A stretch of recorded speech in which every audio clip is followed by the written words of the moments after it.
Apa itu sistem? Bagaimana cara membuat sistem? Sistem adalah sekumpulan komponen yang saling berinteraksi untuk mencapai tujuan, terutama dalam pengolahan, penyimpanan, dan distribusi informasi. Berikut tahap-tahap dalam sistem development cycle metodologi. Planning merupakan langkah awal yang penting untuk memastikan pengembangan sistem berjalan lancar. Dimulai dengan memahami tujuan utama, lalu dilakukan kajian kelayakan. Ini adalah fondasi agar proyek berjalan terarah dan sesuai harapan. Analisis sistem dibagi menjadi 7 bagian, yaitu meneliti sistem yang ada, identifikasi input dan output, proses pengelolaan input menjadi output, meliputi mengubah input menjadi output yang sesuai dengan kebutuhan, permasalahan pada sistem yang umum pada saat ini seperti sistem lambat, lalu kebutuhan pengguna untuk sistem baru seperti cepat dan efisien, dan persyaratan untuk informasi adalah akurat dan relevan. Lalu yang terakhir adalah mengidentifikasi perangkat keras dan perangkat lunak untuk sistem yang baru. Desain. Tujuan utama dari sistem desain adalah merumuskan cetak biru untuk tahap pengembangan sistem selanjutnya.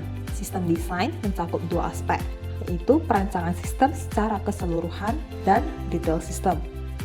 Beberapa sistem yang berukuran besar dapat diuraikan menjadi beberapa subsistem untuk memudahkan penelitian. Hal yang harus dipertimbangkan pada saat sistem desain adalah fungsi sistem, data input dan output, prosedur, hubungan dari input ke output, lingkungan sistem, sarana proses pada sistem dan manusia. Development and testing. Pengembangan atau development adalah proses membuat sistem atau perangkat lunak berdasarkan desain yang sudah ditentukan sebelumnya. Pada tahap ini, para developer membuat kode program, menyusun komponen sistem agar saling terhubung, dan merancang tampilan antarmuka yang mudah digunakan. Pengujian atau testing adalah proses memastikan bahwa sistem atau perangkat lunak yang sudah dibuat sesuai dengan kebutuhan dan spesifikasi. Ada beberapa jenis testing yang dilakukan, antara lain functional testing, non-functional testing, dan user acceptance testing. Selain itu, testing juga mencakup aspek-aspek berikut: struktur data, struktur file, format input, format output, dan rutinitas validasi. Implementation. Tahap di mana sistem yang telah dirancang dan diuji mulai diterapkan.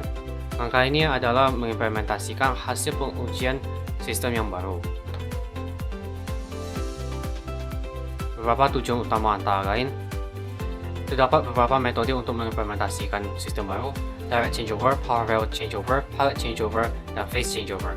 Pilot changeover cocok untuk pertama kali karena risiko dapat dikelola lebih baik, sedangkan phase changeover bisa dipertimbangkan untuk sistem yang kompleks. Dokumentasi ini berfungsi sebagai referensi untuk mengumpulkan, menyelidiki, mencari, dan menyebarkan informasi, pengetahuan, serta bukti yang dibutuhkan. Tujuan dari tahap dokumentasi adalah memberikan panduan, memastikan keberlanjutan, mematuhi regulasi. Jenis-jenis dokumentasi antara lain: 1. Dokumentasi pengguna, 2. Dokumentasi teknis, 3. Dokumentasi proyek, 4. Dokumentasi pelatihan. Manfaat dari documentation adalah: 1. Mengurangi ketergantungan pada individu, 2. Meningkatkan efisiensi, 3. Mempermudah pembaruan. Evaluation. Evaluasi sistem bertujuan untuk memastikan bahwa solusi atau sistem baru yang dibuat benar-benar efektif dan sesuai dengan tujuan yang dirancang. Proses evaluasi berfokus pada 3 hal utama, yaitu efisiensi, kemudahan pengguna, dan kesesuaian dengan tugas. Dari evaluasi ini, 2 kemungkinan dapat muncul, yaitu pembaharuan perangkat keras dan pembaharuan perangkat lunak. Begitulah cara suatu sistem dibuat.